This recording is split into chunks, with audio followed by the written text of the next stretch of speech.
मराठा आरक्षणासाठी मनोज जरांगे यांनी शासनाला 13 जुलैपर्यंतचा अल्टिमेट दिलेला आहे आणि तो आता संपत येत आहे। त्यामुळे 5व्या टप्प्यातील हे जनजागृती शांतता रॅलीचे पूर्ण मराठवाड्यातील 8ही जिल्ह्यामधील आयोजन करण्यात आले। यामध्ये हिंगोली जिल्ह्यामधून आज सुरुवात झालेली आहे। आज हिंगोली शहरामध्ये 12 वाजण्याच्या सुमारामध्ये मनोज जरांगे पाटील यांची उपस्थिती लाभली आणि या ठिकाणी अकोला बायपास येथे गुलाब पुष्पहार यांनी 2 JCBच्या सहाय्याने हा गुलाब पुष्पहार त्यांचे स्वागत करण्यात आले, स्वागत करण्यात आले आणि या ठिकाणावरून छत्रपती शिवाजी महाराज यांचा अश्वरूढ पुतळा परिसरामध्ये छत्रपती शिवाजी महाराज जिजाऊ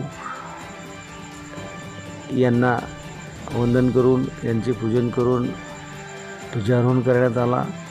यानंतर जिजाऊ वंदना देखील घेण्यात आली आणि येथून शहरातील प्रमुख मार्गाने ही रॅली काढण्यात आली आणि शहरातील प्रमुख मार्गामध्ये जे महापुरुष आहेत त्या महापुरुषांच्या प्रतिमेस पुतळ्यास अभिवादन करून पुष्पहार घालून शांततेच्या मार्गाने शहरातील प्रमुख मार्गाने ही मिरवणूक काढण्यात आलेली आहे।